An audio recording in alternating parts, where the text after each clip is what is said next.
Good evening sir, আমার নাম অসাদা জাগরা, আমি একজন আইনের ছাত্রী। প্রথমেই আমি আপনাকে ধন্যবাদ জানাই সন্ত্রাস ও ইসলামের উপর এই বক্তৃতা দেওয়ার জন্য। আমার প্রশ্ন হচ্ছে, আপনি কি মনে করেন হঠাৎ বেড়ে ওঠা সন্ত্রাসী সংগঠনগুলো সম্পর্কে, যেগুলো আসলে ইসলামিক আর তারা ইসলামের নামে যুদ্ধ করে? আর আপনি বলেছেন ইসলাম নির্দেশ দেয় যে নারী, শিশু, বৃদ্ধদের ক্ষতি করা বা হত্যা করা যাবে না, কিন্তু অনেক বোমা বিস্ফোরণ হয়েছে যেখানে নারী ও শিশুরা মারা গেছে। আপনি কি এটার সম্পর্কে কিছু বলবেন? Thank you. বোন, আপনি খুব প্রাসঙ্গিক প্রশ্ন করেছেন যে এটার কারণ কি সন্ত্রাসী সংগঠনের সংখ্যা বাড়ছে মুসলমানদের মধ্যে। অনেকগুলো বোমা বিস্ফোরণ, আর বিশেষ করে যখন ইসলাম বলে যে আপনি শিশুদের হত্যা করবেন না, এর কারণটা কি? আর এটা খুব সুন্দর একটা প্রশ্ন। ব্যক্তিগতভাবে বলছি, আবারও বলছি, ব্যক্তিগতভাবে আমি কোনো সাক্ষাৎকার নেইনি কোনো তথাকথিত 100% কট্টর সন্ত্রাসীর। তবে আমি কারণটা বলতে পারি, যুক্তি দিয়ে বলতে পারি কেন এই ঘটনাগুলো ঘটছে। প্রথমত, কিছু মানুষ হয়তো আসলেই নিরীহ মানুষের উপর অত্যাচার করছে। কিছু মুসলমান হতে পারে ভুল পথে চলছে, তারা হয়তো মানছে না কোরআনের নির্দেশ। যেমন প্রত্যেক গোষ্ঠীতেই কিছু কুলাঙ্গার থাকে, এদের মধ্যে একজন সন্ত্রাসী মানব ইতিহাসে। কে সেই লোক? সে হিটলার। সে হত্যা করেছিল 60 লক্ষ ইহুদিকে। তো আমি কি বলতে পারি খ্রিস্টান ধর্মের জন্য দায়ী? হিটলার খ্রিস্টান ছিল, তাই আমি বলতে পারি না যে যেহেতু হিটলার হত্যা করেছিল 60 লক্ষ ইহুদিকে, সেজন্য খ্রিস্টান ধর্ম দায়ী। সে একাই। যদি পৃথিবীর সমস্ত সন্ত্রাসী সংগঠনগুলো দেখেন, আমার সন্দেহ 60 লক্ষ হবে কিনা, কিন্তু হিটলার একাই মেরেছিল 60 লক্ষ। আবার দেখেন মুসলিনি তিনিও একজন খ্রিস্টান।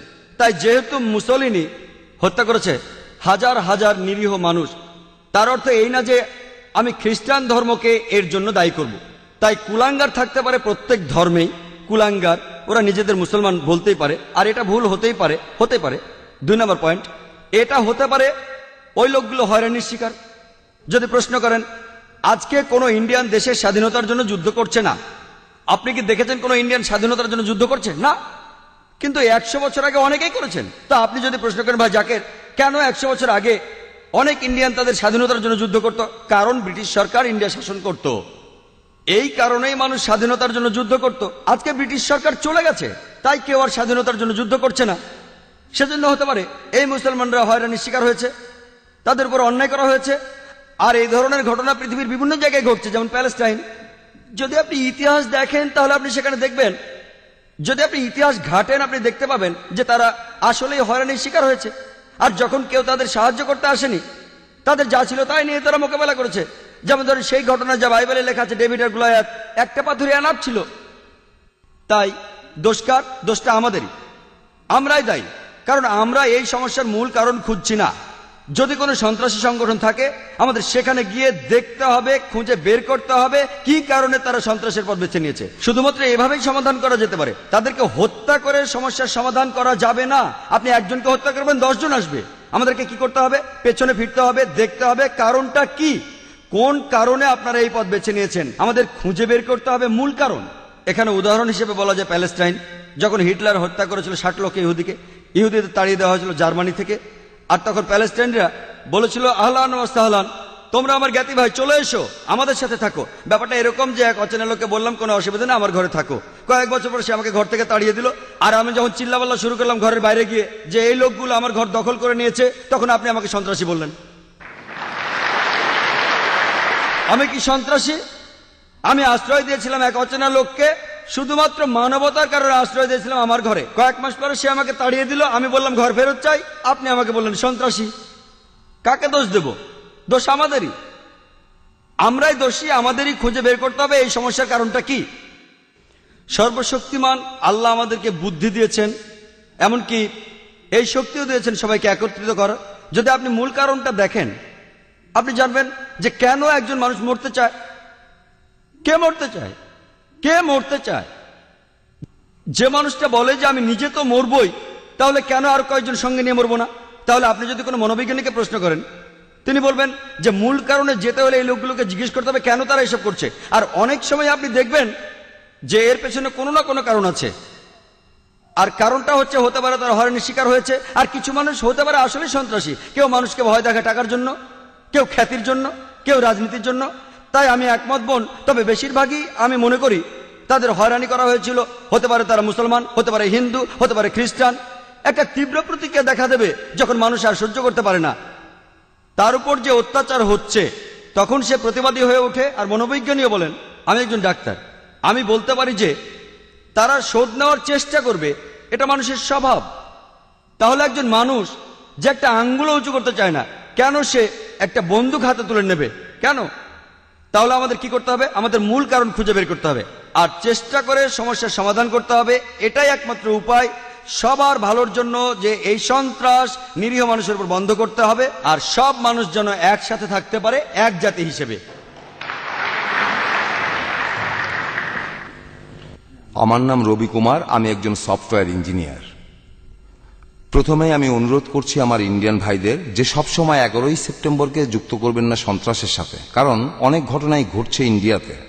প্রায় 20,000-এরও বেশি লোক মারা গেছে কাশ্মীরে, 2,000 মুসলমান ভাই মারা গিয়েছে গুজরাটে। তাই এখানে অনেক ঘটনাই ঘটে যাকে যুক্ত করা যায় সন্ত্রাসের সাথে শুধু ইন্ডিয়াতে।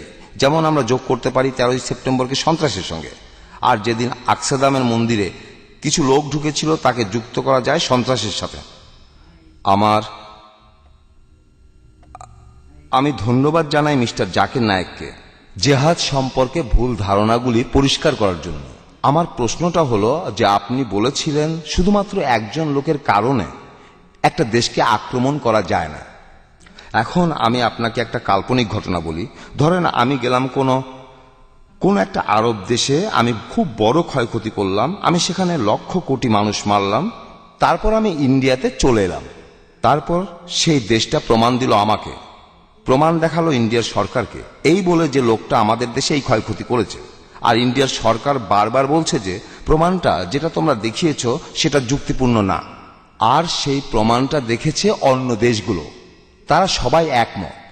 এখন ধরেন সেই দেশটা বারবার বলার পরও আমাকে ফেরত দেয়া হচ্ছে না, তখন কি কি পদক্ষেপ নিতে পারে এই দেশটা? একটু প্লিজ, আমি এখনো শেষ করিনি। এই দেশটার ব্যাপারে প্রমাণ আছে, আগেও ঘটেছে যে ছিনতাই করা বিমান তাদের দেশে এসেছে, তারা উৎসাহ দিয়েছে ছিনতাইকারীদের, তারা সন্ত্রাসীদের সুযোগ দিয়েছে সেই ছিনতাই করা বিমানটি নিয়ে সেই দেশ থেকে পালিয়ে যাওয়ার জন্য। যদি এই হয় দেশটার অবস্থা, তাহলে কি কি পদক্ষেপ নিতে পারে সেই অভিযোগকারী দেশটির ব্যাপারে? আপনি বলেন, ধরেন আমি আসলাম, অনেক ক্ষয়ক্ষতি করে ফেরত আসলাম ইন্ডিয়ার সরকার আমাকে ফেরত দেওয়ার জন্য তৈরি না। আর যে প্রমাণগুলো দেওয়া হয়েছে, আর ইন্ডিয়ার সরকার বারবার বলছে যে প্রমাণ আপনারা দিয়েছেন তা অকাট্য নয়, কি পদক্ষেপ নিতে পারে তখন সেই দেশটা? ভাই, আপনি খুবই সুন্দর একটা প্রশ্ন করেছেন। এটা খুবই প্রাসঙ্গিক প্রশ্ন, খুবই সুন্দর একটা তুলনা যেসব ঘটনা ঘটছে 11ই সেপ্টেম্বর বাদে, যদিও আপনি নিজেই ফিরে গেছেন 11ই সেপ্টেম্বরে।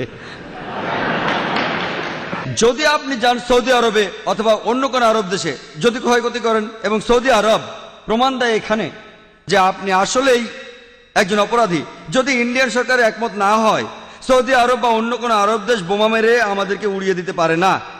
এই অনুমতি দেওয়া হয়নি। ইসলামে এই অনুমতি দেয় না যে হতে পারে আপনি একজন অপরাধী, হতে পারে আপনি লক্ষ লক্ষ মানুষ মেরেছেন, তারা এসে আপনাকে ধরতে পারে যদি ক্ষমতা থাকে। তারা বোমা মারতে পারে না নিরীহ লোকদের, এটা তারা করতে পারে না, এটার অনুমতি ইসলাম দেয় না। একই ঘটনা দেখেন এখানকার পরিস্থিতি, কাশ্মীর, গুজরাট, ওই আকসাদামে।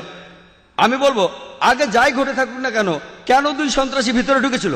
ইসলাম ধর্মে আপনি মন্দির ধ্বংস করতে পারেন না, আপনি ধর্মীয় লোকদের হত্যা করতে পারেন না। কেউ যদি কোনো মন্দিরে যায় যেখানে উপাসনা করা হয়, গির্জায় যায় আর নিরীহ লোকদের হত্যা করে, এটা কোরআনের বিরুদ্ধে, এটা কোরআনের বিপক্ষে, তাই নিন্দা জানাবো। শুধু এই কারণে যে ওই 2জন লোক যে কারণে থাকুক, তাদের কাছে একটা চিঠি ছিল যে তারা বিশ্বাস করে তারা এসেছে তাহারিক কিসাস থেকে। কিসাস একটা আরবি শব্দ যার অর্থ প্রতিশোধ নিতে পারেন। আর ওই চিঠিতে বলা হয়েছে যে এর কারণ হলো হতে পারে তাদের পরিবারকে হত্যা করা হয়েছে। যদি তাদের পরিবারকে হত্যাও করা হয়, তাও আপনার কোনো অধিকার নেই ওই 44 জনকে হত্যা করার। কারণটা হতে পারে অন্য কিছু, কিন্তু কাজটা ছিল ভুল। এই কারণে যে যদি তারা জানতো কে তাদের পরিবারের সদস্যদের হত্যা করেছে এবং সেখানে গিয়ে প্রতিশোধ নিত, তাহলে ঠিক ছিল। কিভাবে তারা হত্যা করলো 44 জন নিরীহ লোককে? তাই এমনকি ইসলামেও যদি আপনি জানেন আসল অপরাধী কে, পবিত্র কোরআনের সূরা মায়দায় 32 নম্বর আয়াতে আছে, যদি কেউ কোনো মানুষকে হত্যা করে, যদি সেটা খুনের অপরাধ বা অন্য ধ্বংসাত্মক অপরাধ না হয়, তাহলে সে যেন হত্যা করলো পুরো মানব জাতিকে। শুধুমাত্র আপনি যদি জানেন যে ধ্বংসাত্মক কাজ করেছে বা কাউকে হত্যা করেছে তাহলে তাকে হত্যা করতে পারেন, তা না হলে কাউকে হত্যা করতে পারেন না। ইসলাম নিন্দা করে যেন সে পুরো মানবজাতিকে হত্যা করলো। আশা করি উত্তর পেয়েছেন।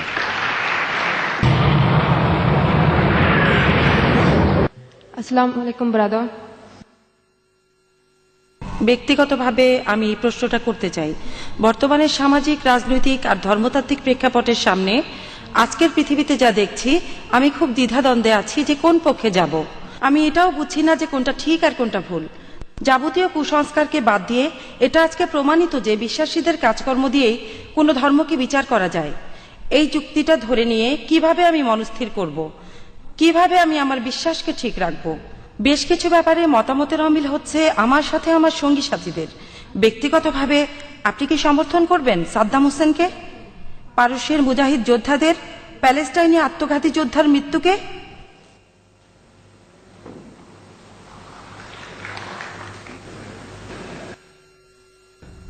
বোন, আপনি প্রশ্ন করেছেন পরস্পর বিরোধী দৃষ্টিভঙ্গি আর চিন্তাভাবনা নিয়ে।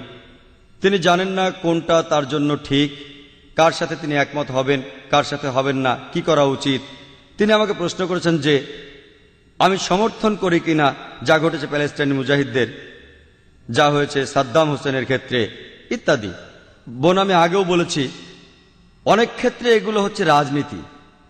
আমি তাই বলি যে সব কিছুর একটা লুকানো কারণ থাকে, কারণ আসলে আমি অনেক দেশে ভ্রমণ করি। আবারও বলি, ঠিক না বলে আল্লাহ মালুম, আমি বলতে পারি না যে ব্যাপারটা এই, কিন্তু আসলে এটার কারণ হাতে গোনা কিছু লোক আর রাজনীতিবিদরা, আবারও রাজনীতিবিদরা। তাহলে রাজনৈতিক কারণেই কাউকে বানানো হচ্ছে কোরবানির গরু, আর এটাই কারণ যে তারা দেখতে চায় যে কাজ হচ্ছে তাদের পক্ষে। আমি একজন মুসলমান হিসেবে যদি আমাকে প্রশ্ন করেন যে আমি কি করব, যদি কেউ আমাকে প্রশ্ন করে, আমি শুধু সত্যটাই বলবো। যদি কেউ তাদের ক্ষতি করে থাকে, যদি কেউ তাদের হত্যা করে থাকে, অত্যাচার করে, এক্ষেত্রে যদি তারা মোকাবেলা করে তাহলে ঠিক আছে, তা না হলে তারা পারে না। আপনি আমাকে জিজ্ঞেস করেছেন কি ঘটছে কোনো একটা বিশেষ ক্ষেত্রে, ওসামা বিন লাদেন বা সাদ্দাম হোসেন। আমি বলবো আমি পুরো ঘটনা জানি না, আমি ফতোয়া দিতে পারি না, আমি পারি না অভিযুক্ত করতে, কারণ আমি তাদের সাক্ষাৎকার নেইনি। মতামত দিতে হলে আগে সাক্ষাৎকার নিতে হবে। তাই আমি বলি আল্লাহ মালুম, আল্লাহ ভালো জানেন। আল্লাহ আমাকে কিয়ামতের দিন জিজ্ঞেস করবেন না যে ওসামা বিন লাদেন সন্ত্রাসী ছিল কিনা। আমি বলবো যদি সে কিছু ভুল করে থাকে, যদি সে নিয়ম নীতি ভাঙে কোরআন ও সুন্নাহর, তাহলে সে খারাপ। যদি সে নিয়ম না ভাঙে সে ভালো। এটার উপর ভিত্তি করে আমি পরীক্ষায় পাশ করব না। আমাকে কি পড়তে হবে? আমাকে পড়তে হবে কোরআন, আমাকে পড়তে হবে ধর্মগ্রন্থ। এই প্রশ্নের উত্তর দেবেন বিশেষজ্ঞরা যারা বিভিন্ন জায়গায় যান, আফগানিস্তানে গিয়ে সাক্ষাৎকার নেন ইত্যাদি। আর আমরা যেগুলো খবরের কাগজেও দেখে থাকি। আপনাকে বা আমাকে একজন মুসলমান হিসেবে সর্বশক্তিমান আল্লাহ তাআলা কিয়ামতের দিন জিজ্ঞেস করবেন না সাদ্দাম হোসেন যে একজন সন্ত্রাসী, সে ব্যাপারে কি তুমি একমত? আমরা বলতে পারি আল্লাহ মালুম, আমরা জানি না। আমরা তাদের সমর্থনও করি না, তাদের নিন্দাও করি না। যদি অকাট্য প্রমাণ থাকে একজন লোকের বিরুদ্ধে, কোনো মুসলমানের বিরুদ্ধে যে কোনো কাজ করেছে যেটা প্রমাণিতভাবে কোরআনের বিপক্ষে, আমরা তাকে নিন্দা জানাবো। কিন্তু যদি প্রমাণ না থাকে, যেটা হলো আংশিক প্রমাণ, আমাদের থাকতে হবে নিরপেক্ষ। এটাই কোরআন বলে। আর আপনার বিশ্বাস দুর্বল হবে না বোন, আপনার বিশ্বাসের ভিত্তি হবে সেই সত্যি যা বলা আছে ধর্মগ্রন্থে। সবচেয়ে ভালো উপায় যেভাবে বিশ্বাস আনা যায় তা হলো কোরআন পড়া। আপনি কোনো খুঁত পাবেন না কোরআনে, আপনি পরস্পর বিরোধী কিছু পাবেন না কোরআনে। যদি আপনি আরবি ভাষা বুঝতে না পারেন তাহলে আপনাকে পড়তে হবে অনুবাদ। এই যে এই বইটি লিখেছেন আব্দুল্লাহ ইউসুফ আলী, আর এই অনুবাদটা বাইরের দোকানেও পাওয়া যায়। তাই বোন, আপনি যদি পড়েন কিভাবে জীবন ধারণ করতে হয় কোরআনের নির্দেশ অনুযায়ী, ইনশাআল্লাহ বিশ্বাস হবে মজবুত। আর বিশ্বাস করেন, আপনি মোটেও লজ্জা পাবেন না মূল নীতিগুলো মেনে চলতে ইসলামে। আপনার যদি যুক্তিবুদ্ধি থাকে তাহলে আপনি বুঝবেন কেন এই নীতিগুলো প্রণয়ন করা হয়েছে। আপনি বিশ্বাস করেন বোন, আমি ঘুরে বেড়াই পৃথিবীর বিভিন্ন দেশে, আমি কথা বলি, আমার মাথায় টুপি আছে, আমার দাড়ি আছে, আমি অনেক পশ্চিমা দেশে গিয়েছি, কখনো কোনো সমস্যায় পড়িনি। মাঝে মধ্যে কোনো মানুষ হয়তো প্রশ্ন করেছে, কিন্তু কোনো সমস্যা হয়নি। মানে কেন আমি ভয় পাবো সত্যি কথা বলতে? তাহলে যদি আপনার জ্ঞান থাকে ধর্মগ্রন্থ সম্পর্কে আর আপনার যুক্তিবুদ্ধি থাকে, আপনি গর্ববোধ করবেন। এমনকি আপনিও নিজেকে বলবেন আমার মতো, হ্যাঁ আপনিও নিজেকে বলবেন মৌলবাদী। আসসালামু আলাইকুম, আমি মোহাম্মদ ফজলুর রহমান আব্দুল্লাহ। স্যার, আমি বলতে চাচ্ছি 11ই সেপ্টেম্বর নিয়ে আমি এ ব্যাপারে কিছু বলতে চাই। আমার প্রশ্নটা হলো, যে আমি চাকরি করি এই ছেলে। আমাদের দেয়া হয়েছে একটা হ্যান্ডবুক, যেখানে লেখা আছে দায়িত্ব আর কর্তব্য। হ্যান্ডবুকটার প্রথম পৃষ্ঠার উপর লেখা আছে ভগবদ গীতার শ্লোক।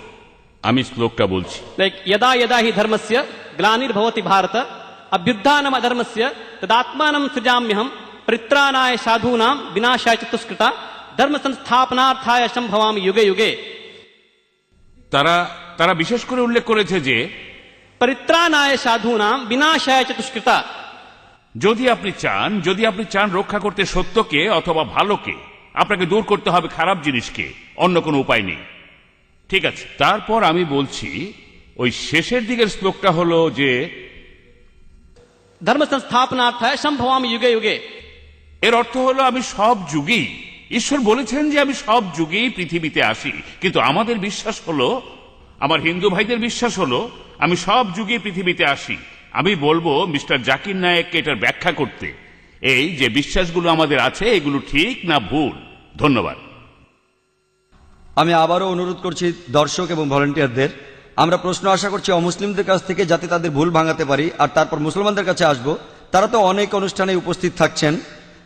আমি চাইবো অমুসলিমরা বেশি করে প্রশ্ন করুন। আপনারা তো সুযোগ পান না প্রত্যেকদিন ইসলামের উপর প্রশ্ন করার। ভাই একটা প্রশ্ন করেছেন, তার আগে একটা মন্তব্য করেছেন যে প্রমাণ একটা আছে ইন্টারনেটে আসল নকলের, সেটা হলো ওসামা বিন লাদেন নাকি নকল। আবারও এই প্রমাণটাতেও সন্দেহজনক কিছু থাকতে পারে। তাই আমি এক পক্ষ নিয়ে বলছি না আপনি যে প্রমাণটা পেয়েছেন সেটা ঠিক, এই প্রমাণটাও কারো বানানো হতে পারে যে লাদেন আমেরিকার শত্রু। তাই আমি এই প্রমাণটা তো বিশ্বাস করি না। আপনাকে হতে হবে নিরপেক্ষ। আপনি কোনো পক্ষ নিয়ে বলতে পারেন না যে হ্যাঁ ভাই ঠিক বলেছেন, জানেন এই প্রমাণটা দিয়েছে আর এই প্রমাণটা কারো বানানো হতে পারে, যেমন ঘটেছিল তেহেলকাতে। আপনি জানেন তেহেলকা সেই অডিও ক্যাসেট আর ভিডিও ক্যাসেট, তো এই সব কিছু মিডিয়ার মনোযোগ আকর্ষণের ফোন দিয়ে। আমি মিডিয়ার লোক, আমরা জানি, আমরা চাইলে সবকিছু বদলাতে পারি, খুবই সোজা। মিডিয়াতে কোনো কিছু বদলে দেওয়া খুবই সোজা। আমি দেখাতে পারি যে কথা আপনি বলেছেন সে কথা আপনি মিডিয়াতে কোনোদিনই বলেননি, এটা খুবই সোজা। মিডিয়ার কথা বাদ দেই, আবারও বলছি জানি না ঠিক না ভুল, আল্লাহ মালুম, কোথাও কোনো প্রমাণ নেই। আপনার প্রশ্নে আসি। ভাই যে উদ্ধৃতি দিলেন সেটা আছে ভগবদ গীতার 4th অধ্যায়ে। তিনি উদ্ধৃতি দিয়েছেন, তবে বলেননি কোথা থেকে। সেটা হলো ভগবদ গীতার 4th অধ্যায়। যখনই পৃথিবীতে অধর্ম হয়, অসত্য আসে, মিথ্যে আসে, অরাজকতা আসে, তখনই সর্বশক্তিমান স্রষ্টা পৃথিবীতে আসেন এবং গ্রহণ করেন মানুষের রূপ, অবতার। আর তিনি দেখেন যে অরাজকতা চলছে, যে বিপদ চলছে, যে বিশৃঙ্খলা চলছে পৃথিবীতে, তিনি সবকিছু বন্ধ করতে আসেন অবতার বা মানুষের রূপ নিয়ে। এটা ঠিক, আমরা কি একমত? পার্থক্যটা হলো যে আমরা বলি মুসলমান হিসেবে, আমরা মুসলমানরা কি বলি যে সর্বশক্তিমান আল্লাহ তিনি তার দূত পাঠান। যখনই মানুষ বিপদে যায় সত্য থেকে তিনি দূত পাঠাতে থাকেন। যেমন পবিত্র কুরআনে সূরা রাদের 7 নম্বর আয়াতে উল্লেখ আছে যে ওয়ালিকুল্লি কওমিন হাদ। আল্লাহ আরো বলেছেন পবিত্র কুরআনে সূরা ফাতির 24 নম্বর আয়াতে, ওয়া মিন উম্মাতিন ইল্লা খালা ফিহা নাযীর। এমন কোন সম্প্রদায় নাই যাহার নিকট সতর্ককারী প্রেরিত হয় নাই। আমরা যা বলি তা হলো সর্বশক্তিমান আল্লাহ দূত পাঠান। যেমন আদম, মুসা, ঈসা, মুহাম্মদ সাল্লাল্লাহু আলাইহি সাল্লাম, তারা সবাই প্রেরিত দূত সর্বশক্তিমান আল্লাহর। হিন্দুরা বিশ্বাস করে অবতারবাদে, ঈশ্বর মানুষের রূপ নেন। আমরা বলি প্রেরিত দূত, তারা বলে ঈশ্বর মানুষের রূপ নেন। পার্থক্যটা এখানে। পার্থক্যটা হলো তারা বলে সর্বশক্তিমান ঈশ্বর পৃথিবীতে নেমে আসেন মানুষের রূপে। আমরা এতে একমত না, খ্রিস্টানরাও একমত না, ইসলাম একমত না। যে ব্যাপারে আমরা একমত কিছুটা মিল আছে, যদিও ব্যাপারটার মধ্যে অনেক পার্থক্য, তবে আমরা বলি যে সর্বশক্তিমান আল্লাহ দূত পাঠান। তারা আল্লাহর মনোনীত লোক, মানুষকে সত্যের পথে নিয়ে আসার জন্য। আর সর্বশেষ যে দূত পৃথিবীর বুকে এসেছেন তিনি হলেন মহানবী সাল্লাল্লাহু আলাইহি সাল্লাম। এবং আল্লাহ বহু গ্রন্থ পাঠিয়েছেন, আমি নাম ধরে উল্লেখ করতে পারি। যদি আপনি দেখেন সেখানে পাবেন ওল্ড টেস্টামেন্ট, নিউ টেস্টামেন্ট। আমরা মুসলমানরা বলি এটাই শেষ গ্রন্থ সর্বশক্তিমান আল্লাহর।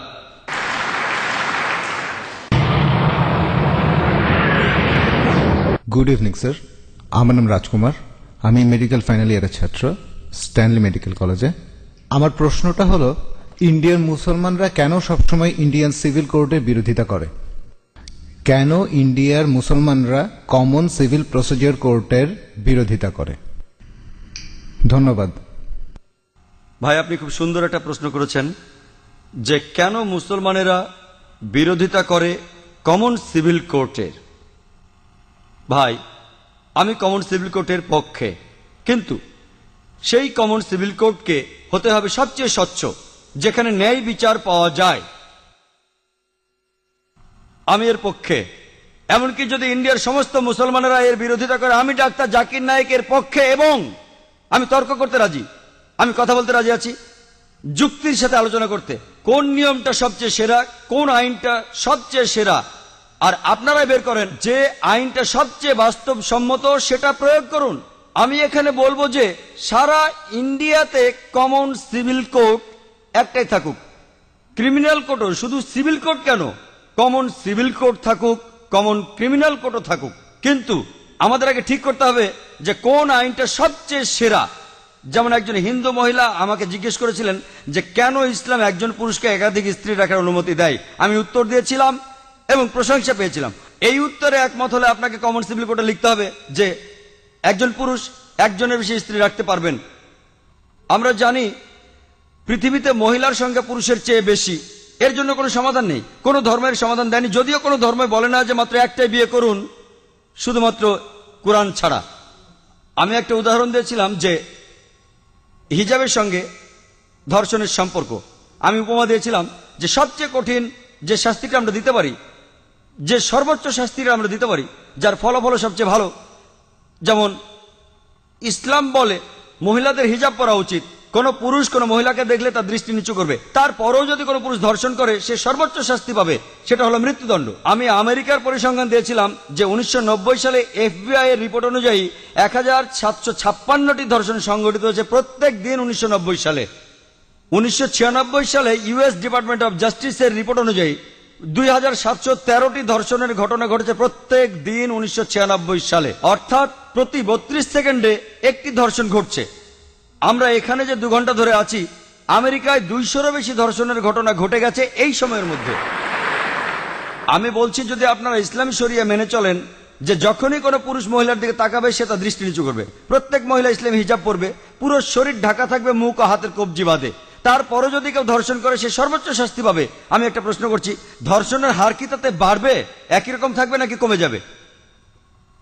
এটা কমে যাবে, এটাই বাস্তব আইন। আর আপনারা দেখবেন একটা অনুষ্ঠান দেখিয়েছিল বিবিসিতে, যেখানে বলা হচ্ছিল নাইজেরিয়া সম্পর্কে, তারা ইসলামী শরিয়া প্রয়োগ করেছিল, ধর্ষণের শাস্তি মৃত্যুদণ্ড, আর তখনই ধর্ষণের ঘটনা সেখানে কমে গিয়েছিল। পৃথিবীতে সবচেয়ে কম ধর্ষণের ঘটনা ঘটে সৌদি আরবে। আমি সৌদি আরবের পক্ষে বলছি না, তবে যেটা ভালো তার প্রশংসা করা উচিত। আমি অভিনন্দন জানাই LK আদভানিকে। আমার মনে পড়ছে কয়েক বছর আগে 1999 সালে অক্টোবর মাসে তিনি একটা বিবৃতি দিয়েছিলেন স্বরাষ্ট্রমন্ত্রী হিসেবে যে মৃত্যুদণ্ডই হবে একজন ধর্ষকের শাস্তি। তাকে অভিনন্দন জানাই, তিনি ইসলামের কাছাকাছি এসে গেছেন। হয়তো এর পরে স্বরাষ্ট্রমন্ত্রী বলবেন যে সব মহিলাদের হিজাব পরা উচিত। হ্যালো, সালাম আলাইকুম। আমার নাম ইয়াসির ফাহামি, আমি এসেছি ইরান থেকে। আমি যেটা জানতে চাই, আপনি নিশ্চয়ই সালমান রুশদি স্যাটানিক ভার্সেস পড়েছেন। একজন মুসলমান হিসাবে কেউ বইটা পছন্দ করবে না। আপনি কি মনে করেন যে ইমাম খোমেনি যা করেছিলেন তিনি কি ফতোয়াটা দিয়ে ঠিক করেছিলেন? এটাই আমার মূল প্রশ্ন। ইমাম খোমেনি যা করেছিলেন ফতোয়া জারি সালমান রুশদির বিরুদ্ধে, সেটা কি ঠিক ছিল? আপনি প্রশ্ন করেছেন সালমান রুশদি সম্পর্কে ইমাম খোমেনি যে ফতোয়া জারি করেছিলেন সেটা ঠিক ছিল কিনা। আমার প্রশ্ন হচ্ছে কেন ইমাম খোমেনি ফতোয়া জারি করলেন 1 বছর পরে? যে দেশ সবার আগে সালমান রুশদির স্যাটানিক ভার্সেস নিষিদ্ধ করেছিল সেটা ইন্ডিয়া। আর আমি এই কাজটার জন্য রাজীব গান্ধীকে অভিনন্দন জানাই। কেন ইমাম খোমেনি সালমান রুশদিকে হত্যা করার ফতোয়া দিলেন 1 বছর পরে? কারণ তাকে নিয়ে কোনো খবর হচ্ছিল না। সবই রাজনীতি, রাজনীতির খেলা। আপনি যদি ফতোয়া দিতে চান আপনি সেটা দেবেন। বইটি পৃথিবীর বিভিন্ন দেশে সমালোচিত হয়েছে, অনেক দেশ নিষিদ্ধ করেছে, আর তিনি ফতোয়া দিলেন তাকে হত্যা করতে হবে। ঠিক না বেঠিক সেটা পরের কথা। এটাই হচ্ছে রাজনীতির খেলা, রাজনৈতিক সুবিধা, এইসবই রাজনীতির খেলা। কিন্তু রাজীব গান্ধী যা করেছিলেন হয়তো তিনি এটা জানতেন না। আমি আগেও এই স্যাটানিক ভার্সেস নিয়ে কথা বলেছি, যদিও বইটা ইন্ডিয়াতে নিষিদ্ধ। আমি বইটা পড়েছি, হয়তো জানেন সালমান রুশদি বলে যে সে মুসলমান ছিল, সে কাউকেই বাদ দেয়নি। তার বইতে সে রানী এলিজাবেথকে ছোট করেছে। আর সেই একই ব্রিটিশ সরকার এক আমেরিকান লেখকের বই নিষিদ্ধ করেছে অশ্লীল শব্দ ব্যবহারের জন্য, father, uncle, cousin, king. Margaret থ্যাচারকে উদ্দেশ্য করে। আর এই সালমান রুশদি শব্দটাকে আরো ভয়াবহ করলো আইএনজি যোগ করে। তারপরেও বইটা খুব জনপ্রিয়। তাহলে একজন আমেরিকান লেখক, তার বইটা নিষিদ্ধ হলো 4টা অক্ষর থ্যাচারকে বলার জন্য, আর এই লোক সালমান রুশদি সেটাকে ভয়াবহ করলো আইএনজি দিয়ে, সেই একই মার্গারেট থ্যাচারকে উদ্দেশ্য করে, কিন্তু সে পেল পুরস্কার।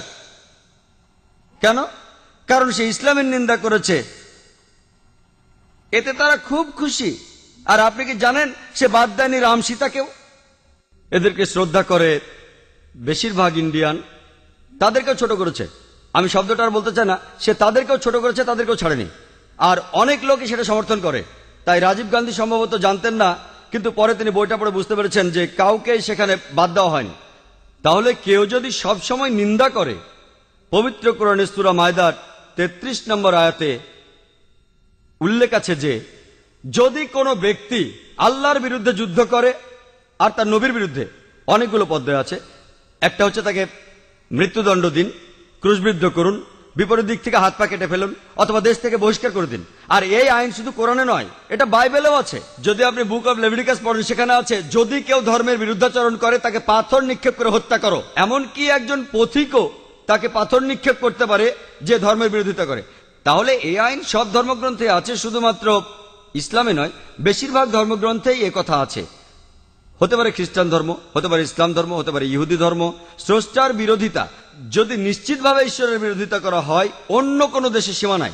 আমরা এখান থেকে ফতোয়া দিতে পারি না যে তাকে হত্যা করা হবে ইত্যাদি। যদি সেই দেশে ইসলামের আইন থাকে, কেউ স্রষ্টার বিরোধিতা করলে তার জন্য নির্দিষ্ট আইন এবং কিছু নিয়ম কানুন আছে। কিন্তু রাজনীতিবিদরা যা করেন, মুসলমান রাজনীতিবিদ হোক অথবা অমুসলমান রাজনীতিবিদ হোক, আমি দুঃখিত, আমি কোনো রাজনীতিবিদকে ছোট করতে চাচ্ছি না, সবাই না হলো আমি বলবো বেশিরভাগ, আপনি দেখবেন তারা নিজেদের সুবিধার জন্য আপোষ করছে। আর ঠিক এই কারণেই বলা হয়ে থাকে যে ধর্ম আর রাজনীতি দুটো আলাদা জিনিস, কিন্তু তারা ধর্মকে ব্যবহার করে হাতিয়ার হিসেবে খ্যাতি অর্জনের জন্য। মানুষ এই কাজটাই করে। আমাদের বোঝা উচিত যে ফতোয়া দিয়েছিলেন খোমেনি, আমার মতে এটা রাজনৈতিক ফায়দা লুটারি কৌশল। কিন্তু বইটা নিষিদ্ধ করেছিলেন রাজীব গান্ধী, সেটা ঠিক ছিল।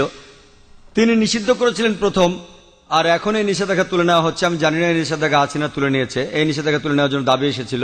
তবে কেউ যদি স্রষ্টার বিরোধিতা করে, ইসলাম বলে, খ্রিস্টান ধর্ম বলে, খ্রিস্টান ধর্মে তাকে পাথর মেরে হত্যা করতে হবে। ইসলাম ধর্মে 4টা পথ আছে, হত্যা থেকে বহিষ্কার পর্যন্ত। খ্রিস্টান ধর্মে একটাই পথ, শুধুমাত্র পাথর মেরে হত্যা করা। ইসলামে 4টা পথ আছে, বেছে নিতে পারেন। খ্রিস্টান ধর্মে শুধুই পাথর মেরে হত্যা করা। আশা করি আপনি উত্তরটা পেয়েছেন। গুড ইভিনিং স্যার, আমি টিওনু রাগনি, একজন আইনের ছাত্রী। আমার ধারণা সন্ত্রাসবাদ বন্ধ করা যায়, নিদিম পক্ষে কমানো যায় যদি মানুষকে সহিষ্ণুতা শেখানো যায়। ইসলাম কি সহিষ্ণুতা সম্পর্কে কোনো উপদেশ দেয়? আর যদি দিয়ে থাকে, যাদের উপর ইসলাম ধর্মে এই দায়িত্বগুলো রয়েছে, মানে আমার মনে হয় ইসলাম ধর্মে, আমি আসলে শব্দগুলির সাথে পরিচিত না। হিন্দু ধর্মে যেমন গুরু আছেন, তেমনি ইসলাম ধর্মে যারা উপদেশ দেন অন্য মুসলমানদের, তো সেসব ক্ষেত্রে তারা কি সহনশীলতা সম্পর্কে কোনো শিক্ষা দেন?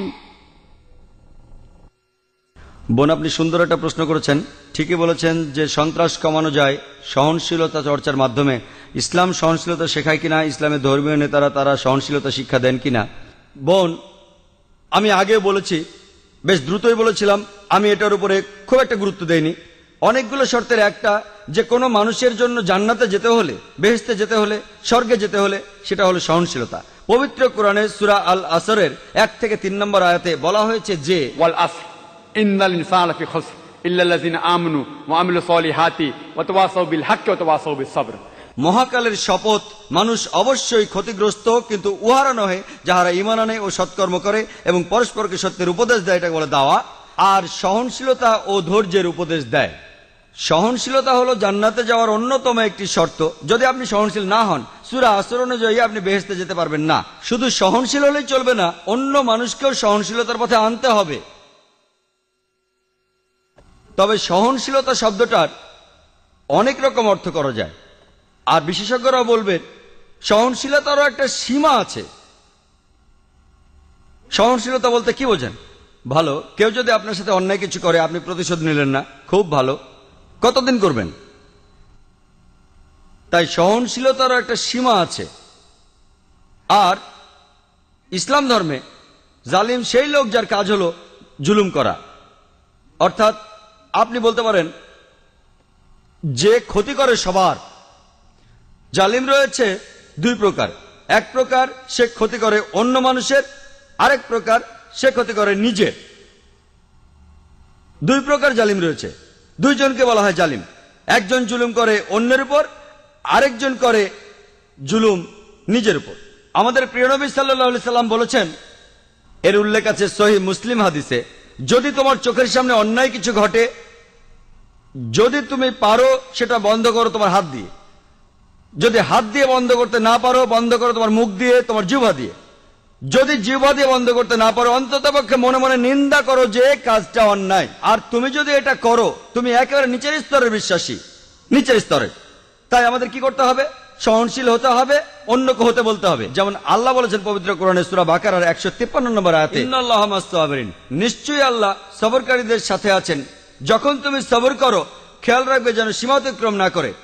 এরও একটা সীমা আছে, সহনশীলতার একটা সীমা আছে।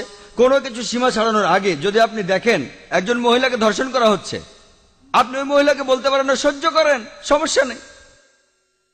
যদি আল্লাহ আমাকে শক্তি দিয়ে থাকেন, আমি যদি দেখি একজন মহিলা ধর্ষিত হচ্ছেন, আমি সেটা বন্ধ করার চেষ্টা করবো হাত দিয়ে। যদি না পারি তাহলে বলবো, আরে ভাই সাহেব ধর্ষণ করবেন না। মুম্বাইয়ের একটা খবর, একটা বাচ্চা মেয়ে, 13 বছরের একটা বাচ্চা মেয়ে, তাকে ধর্ষণ করেছে এক লোক। সেখানে 5 জন যাত্রী ছিল, তাদের মধ্যে একজন আপত্তি তুলল, সবাই বাধা দিয়েছিল। আরে 5 জন লোক একটা মাতালকে আটকে দিতে পারতো, 5 মাতাল, কিন্তু তারা কিছুই করেনি। মানবতার হয়েছেটা কি? মানুষ আজ কোথায় গিয়ে দাঁড়িয়েছে? 5 জন জোয়ান লোক সামলাতে পারে না একজন মাতালকে, যে মেয়েটাকে ধর্ষণ করছে। এটা কি সহনশীলতা? আমি বলবো কাপুরুষতা। সেজন্য আমি বলছি, যদি এই 5 জন লোক সন্ত্রাসী হতো, সন্ত্রাসী মানে যারা অসামাজিকদের মনে ভয় জাগায়, ওই মাতালটা এই কাজ করার সাহস পেত না। তাহলে বোন, আমরা উৎসাহ যোগাবো, চেষ্টা করব যাতে মানুষ আরো সহনশীল হয়, একই সাথে তারা যেন কাপুরুষ না হয়। খেয়াল রাখতে হবে অসামাজিক যা কিছু আছে সেগুলো যেন কমে যায়। আর সবাইকে একসাথে চেষ্টা করতে হবে, দেখতে হবে ওই লোকগুলো, ওই অসামাজিক লোকগুলো যেন অন্যায় থেকে বিরত থাকে। আশা করি উত্তর পেয়েছেন। হ্যালো, আমার নাম বিদীপক, আমি একজন চার্টার অ্যাকাউন্টেন্ট। আমি আপনাকে একটা প্রশ্ন করতে চাই, সেটা হলো, স্যার, তালিবান সরকার একটা ফতোয়া জারি করেছিল বামিয়ানে বুদ্ধ মূর্তি ধ্বংস করার জন্য। বলা হয়েছিল সেটা ইসলামের বিরুদ্ধে। আমি জানতে চাই এটা আসলে ইসলামের বিরুদ্ধে কি না। এটা কি আসলে সেই পথ যেটা শয়তানের দেখানো পথ, যে ব্যাপারে মুসলমানদের সতর্ক থাকতে হবে? ভাই, আপনি যে প্রশ্নটা করেছেন একই প্রশ্ন আমাকে করা হয়েছিল আমি যখন সুরাটে বক্তৃতা দিচ্ছিলাম। ঘটনা ঘটার মাত্র কয়েকদিন পরের কথা, তখন এটা বেশ গরম খবর ছিল। তালেবানরা ধ্বংস করছিল সেই সময় বামিয়ানের বুদ্ধ মূর্তিগুলো। ভাই আমাকে প্রশ্ন করেছেন যে এটা কি ইসলামের বিরুদ্ধে ইত্যাদি। একই প্রশ্ন আমাকে একজন অমুসলিম জিজ্ঞাসা করেছিল সুরাটে, যে কাজটা ঠিক না ভুল। আর তখন কিছু পরস্পর বিরোধী খবর শোনা গিয়েছিল আসলে তারা মূর্তিগুলো ধ্বংস করেছে কিনা। আর তাই তখন আমি বলেছিলাম যে আমি জানি না ওগুলো ধ্বংস করা হয়েছে কিনা, কিন্তু আজকে আমরা জানি যে এটা সত্য ঘটনা, ধ্বংস করা হয়েছে। কাজটা ঠিক না ভুল, আমি যা বলতে পারি যে আমি বিভিন্ন ধর্মের একজন ছাত্র হিসেবে বলছি, ঠিক না ভুল সেটা পরে বলছি। আমি যেটা বলতে পারি যে অবশ্যই তালিবানরা যদি তারা বুদ্ধ মূর্তিগুলো ধ্বংস করে থাকে, তারা যেটা করেছে তারা আসলে বৌদ্ধদের উপকারী করেছে। আমি বিভিন্ন ধর্মের একজন ছাত্র, আমি বৌদ্ধ ধর্মগ্রন্থ পড়েছি, আমি পড়েছি ধাম্মাপাঠ, আমি ধর্মগ্রন্থগুলো পড়েছি। এই ধর্মগ্রন্থগুলোর মধ্যে কোথাও লেখা নেই যেখানে বুদ্ধ বলেছেন যে আমার মূর্তি পূজা করো। বুদ্ধ কখনোই বলেননি যে বৌদ্ধরা মূর্তি পূজা করবে। মূর্তি পূজা পরে চালু হয়েছে। আমি যেটা বলতে পারি বিভিন্ন ধর্মের একজন ছাত্র হিসেবে, ঠিক না ভুল সে ব্যাপারে পরে আসছি। তারা যেটা করেছিল আসলেই তারা বৌদ্ধদের উপকার করেছিল। আর বৌদ্ধ ধর্মগ্রন্থের মধ্যে কোথাও লেখা নেই তার মূর্তি বানাতে হবে। এবার প্রশ্নটাতে আসি। এই প্রশ্নটা আমাকে এক সাংবাদিক করেছিল ব্যাঙ্গালোরে, যে শুধু এই কারণে ইসলাম মনে করে মূর্তি পূজা করা একেবারে নিষিদ্ধ। অন্য ধর্মে আছে, খ্রিস্টান ধর্ম বলে, যদি আপনি পড়েন ওল্ড টেস্টামেন্ট, এটা বলা হয়েছে বুক অব ডিউটেরোনমিতে 5 নম্বর অধ্যায়ে 7 থেকে 9 অনুচ্ছেদে। এছাড়া বুক অব এক্সোডাসে 20 নম্বর অধ্যায়ে 3 থেকে 5 নম্বর অনুচ্ছেদে বলা হয়েছে আমাকে ছাড়া অন্য কারো উপাসনা করো না। আমার উপাসনা করতে কোনো প্রতিমা তৈরি করো না, আমার কোনো রূপক তৈরি করো না, উপরের স্বর্গ নিচের পৃথিবী অথবা পৃথিবীর নিচের সমুদ্র থেকে। তাদের সামনে নতজানু হয়েও না, তাদের সেবা করো না, কারণ আমি ঈশ্বর সৃষ্টিকর্তা খুব ঈর্ষাপরায়ণ। তাই খ্রিস্টান ধর্ম অনুসারে, ইহুদি ধর্ম মতে মূর্তি তৈরি করে তাকে ঈশ্বর বলা একেবারে নিষিদ্ধ, একইভাবে নিষিদ্ধ ইসলামেও। তো আমি যখন উত্তর বললাম তারা বৌদ্ধদের উপকার করলো, তখন প্রশ্ন করেছিল যে মূর্তি ভেঙে এই তালেবানরা তারা কি দুঃখ কষ্ট দেয়নি লক্ষ লক্ষ বৌদ্ধদের? আমি বলেছিলাম হ্যাঁ। তাহলে ইসলাম কি অনুমতি দেয় লক্ষ লক্ষ বৌদ্ধদের দুঃখ কষ্ট দেওয়ার? আমি সেই সাংবাদিককে প্রশ্ন করেছিলাম কি করা যাবে যদি ইন্ডিয়ান সরকার ধরে ফেলে বেশ কিছু ড্রাগস, কোকেন, ব্রাউন সুগার, যার দাম 10 কোটি টাকা, প্রায় $1.5 মিলিয়ন দামের ড্রাগস ধরলো, তারা কি করবে ইন্ডিয়ান সরকার? সেই সাংবাদিক বললেন যে ইন্ডিয়ান সরকার সেটা পুড়িয়ে ফেলবে। আমি বললাম ভালো। তারপর বললাম আপনি কি জানেন এই পৃথিবীতে লক্ষ লক্ষ মানুষের কাছে ড্রাগস ঈশ্বর? তাহলে আপনি কি ইন্ডিয়ান সরকারের সাথে একমত হবেন না, তাদের বিপক্ষে যাবেন যে তারা ধ্বংস করেছে লক্ষ লক্ষ মাদক সেবীদের ঈশ্বরকে? কারণ ইন্ডিয়ান সরকার মনে করে যে ড্রাগস ক্ষতি করে শরীরের জন্য, তারা যা করছে ঠিক করছে, যদিও সেটা কষ্ট দিচ্ছে লক্ষ লক্ষ ড্রাগ এডিক্টেডদের, কিন্তু এটা ঠিক না জেনেই তারা পুড়িয়ে ফেলছে। আপনি সেখানে গিয়ে ইন্ডিয়ান সরকারকে বলতে পারেন না যে কেন ড্রাগস পড়াচ্ছেন, এডিক্টেডদের খারাপ লাগবে। তাই একইভাবে আফগানিস্তান, সেখানকার সরকার, এটা তাদের সম্পত্তি, ওই মূর্তিগুলো তাদের সম্পত্তি। যদি তারা এই কাজ করতো অন্য কোনো দেশে তাহলে আপত্তি জানাতে পারতেন। তারা তাদের দেশে এটা করেছে, এটা তাদের সম্পত্তি, তাদের পছন্দ হলে তারা রাখবে, ইচ্ছে হলে ধ্বংস করে ফেলবে। আমরা আপত্তি জানানোর কে? আমরা কে? আর এছাড়াও যদি আপনি দেখেন যে লোকজন নিজেদের মধ্যে বলাবলি করছে যে ইন্ডিয়ান সরকার খুবই সহনশীল। আপনি কি জানেন যে বোম্বেতে যখন আপনি ডোমেস্টিক এয়ারপোর্টে আসবেন, সান্টা ক্রুজ এয়ারপোর্টে, যেখানে একটা বড় মূর্তি ছিল মহাবীরের হোটেল জালের ঠিক সামনেই মূর্তিটা ছিল নগ্ন। তারপর লোকজন আপত্তি জানালো, তখন মূর্তিটার সামনে একটা দেয়াল তুলে দেয়া হলো। তারপর কয়েক মাস পরে তারা সরিয়ে ফেললো মূর্তিটা। এই একই লোকগুলি যারা আপত্তি জানালো মূর্তির ব্যাপারে, সেই লোকগুলো নিন্দা জানাচ্ছে আফগানিস্তানকে। কেন? একই লোকগুলো আপত্তি জানালো রাস্তার উপর একটা মূর্তির ব্যাপারে। দেখলেন? আপনি কি জানেন ইন্ডিয়াতে জৈন ধর্মের অনুসারীর সংখ্যা আফগানিস্তানের বৌদ্ধদের চেয়ে বেশি? তাই যখন বোম্বের সরকার সেই মূর্তিটাকে সরিয়ে ফেললো, যাকে মনে করা হয় ঈশ্বর, যাকে মনে করেন তীর্থঙ্কর জৈনরা, আর জৈন ধর্মের অনুসারীর সংখ্যা ইন্ডিয়াতে যারা আছে আফগানিস্তানের বৌদ্ধদের চেয়ে বেশি, সেই সময় কি আপত্তি তোলেনি? আর যখন আফগানিস্তান সরকার এটা করছে তখন আপনি আপত্তি জানাচ্ছেন কেন? এই দুই মুখ নীতি। কারণটা হচ্ছে ওয়ার্ল্ড ব্যাংক। জৈনরা কি দুঃখ পায়নি যখন জৈনরা একটা মূর্তি রাখলো মহাবীরের, যাকে তারা মনে করে তীর্থঙ্কর? আপনি কেন আপত্তি জানাবেন? ঠিক তখনই সবাই বলে উঠলো যে সরাতে হবে মূর্তিটা, সরাতে হবে মূর্তিটা। আর সেই লোকগুলো আপত্তি আর নিন্দা জানাচ্ছে কেন তোমরা ধ্বংস করলে বামিয়ানদের বুদ্ধ মূর্তিগুলো? দুমুখনীতি। আর তাই আমাদের মানুষ হিসাবে নেওয়া উচিত একমুখনীতি। এক একবার এক এক রূপ ধারণ করা, এই নিয়ম ভালো না। আমি যেটা মনে করি এটা তাদের সম্পত্তি। ধরেন একজন অমুসলিম একটা বাড়ি কিনলো, সেই ঘরের মধ্যে খোদাই করা আছে কাবা শরীফ, ধরেন কাবা শরীফ। যদি সেই অমুসলিম কাবা শরীফ পছন্দ না করে সেটা ঢেকে ফেলে, কে আপত্তি জানাবে? যদি কেউ, আর বিশ্বাস করেন যদি কোনো মুসলমান যদি সে তৈরি করে কোন মূর্তি মোহাম্মদ সাল্লাল্লাহু আলাইহি সাল্লামের, আপনি যদি সেই মূর্তি ধ্বংস করেন, সারা বিশ্বের মুসলমান যদি আপনার বিপক্ষে থাকে, আমি ডাক্তার জাকির নায়েক আপনার পক্ষে থাকবো। কারণ মোহাম্মদ সাল্লাল্লাহু আলাইহি সাল্লামের মূর্তি তৈরি করা সম্পূর্ণ নিষেধ।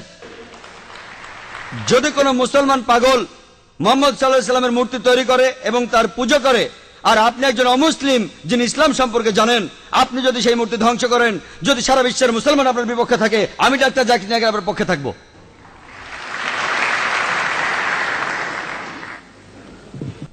মিস্টার জাকির নায়েক, ইসলাম ধর্ম কি বলে অন্য ধর্ম বা ধর্মীয় দেবতাদের অপমান বা ছোট করার ব্যাপারে? আমি এই প্রশ্নটা যে কারণে করেছি যে যখন একজন ইন্ডিয়ান চিত্রশিল্পী, যিনি একজন মুসলমান, তিনি এঁকেছেন হিন্দু দেবী সরস্বতীকে নগ্ন অবস্থায়, যেখানে সবাই প্রশংসা করেছিল যে এটা মত প্রকাশের স্বাধীনতা। আর প্রত্যেক ইন্ডিয়ান এবং সমর্থকই, যখন সালমান রুশদি একটা বই লিখেছিল ইসলাম সম্পর্কে, যখন বইটা রাজীব গান্ধী নিষিদ্ধ করলেন, প্রায় প্রত্যেক ইন্ডিয়ানই সেটা সমর্থন করেছিল। কিন্তু যখন হুসেন আঁকলেন একজন হিন্দু দেবীকে নগ্নভাবে, ইন্ডিয়ার রাজনৈতিক দলগুলো, বিশেষ করে কমিউনিস্ট দলগুলো, তারা বলেছিল যে এটা মত প্রকাশের স্বাধীনতা, তিনি যা খুশি আঁকতে পারেন। এখন ইসলাম এ সম্পর্কে কি বলে? অন্য ধর্মের দেবতাদের অপমান করা সম্পর্কে? ভাই, আপনি যে মুসলমান শিল্পীর কথা বলেছেন তিনি FM হোসেন, নাম বলেননি, হয়তো জানেন না বা জেনেও বলতে চাননি। FM হোসেন বোম্বেতে থাকেন, আমিও শহর থেকে এসেছি। তিনি কিছু ছবি এঁকেছেন সরস্বতী দেবীর নগ্নভাবে, আর অনেক সাংবাদিকই তাকে সমর্থন করেছেন যে এটা মত প্রকাশের স্বাধীনতা। আপনি আমার মতামত জানতে চান? প্রথম কথা, কোনো মহিলা দেবী হোক বা না হোক, তার নগ্ন ছবি আঁকা ইসলামে সম্পূর্ণ হারাম, হোক সে মুসলিম বা অমুসলিম। এটা একেবারে অনৈতিক, অমানবিক। কেন আপনি আপনার মেয়েকে বিক্রি করবেন? কেন আপনি পিছিয়ে যাবেন? দেখেন পশ্চিমা কালচারে কি হচ্ছে। তারা বিক্রি করছে আমাদের বোনদের, বিক্রি করছে মায়েদের। একটা বিখ্যাত অ্যাডের নাম শুনেছিলাম, বিএমডাব্লিউ গাড়ির। বিএমডাব্লিউ গাড়ির নাম শুনেছেন? এটা অনেকটা মার্সিডিজের মতো, ধনী লোকদের জন্য মার্সিডিজ খুব দামি একটা গাড়ি। সেই বিজ্ঞাপনে আমি দুঃখের সাথে বলছি, আমি শুনেছিলাম যে এক মহিলা বিকিনি পরে দাঁড়িয়ে আছে, গাড়ির সামনে উপরে লেখা আছে তাকে পরীক্ষামূলকভাবে চালানো শুরু করো এখনই। কাকে? গাড়ি না মেয়েটাকে? গাড়ির সামনে ওই মেয়েটার কি প্রয়োজন ছিল? তাহলে এই সবকিছুই মত প্রকাশের স্বাধীনতার নামে মেয়েদের অপমান করা। FM হোসেন যা করেছেন সেটা সম্পূর্ণ ভুল। মূল প্রশ্নতে আসি, আপনি কি সমালোচনা করতে পারেন অন্যান্য ধর্মের দেবতাদের? পবিত্র কোরআনে সূরা আনামের 108 নম্বর আয়াতে উল্লেখ আছে যে তাদের নিন্দা করো না, তাদের ছোট করো না যারা অন্য কারো উপাসনা করে আল্লাহকে বাদ দিয়ে, বরং তারাই না জেনে নিন্দা করে আল্লাহ সুবহানাহু ওয়া তাআলার। কোরআন বলছে নিন্দা করো না ওই দেবতাদের যারা তাদের উপাসনা করে আল্লাহকে ছাড়া, বরং তারাই না জেনে নিন্দা করে আল্লাহ সুবহানাহু ওয়া তাআলার। তাই ইসলাম ধর্মে এটা নিষিদ্ধ আরো নিন্দা করা কোন ধর্মের দেবতাকে, যদিও আপনি তাকে মানেন না, এটা নিষিদ্ধ। একই কথা কোরআনের সূরা আনামের 108 নম্বর আয়াতে বলা হয়েছে। আর FM হোসেন যা করেছেন, একটা নগ্ন ছবি এঁকেছেন, এটা ইসলামে সম্পূর্ণ নিষিদ্ধ। আশা করি উত্তরটা পেয়েছেন।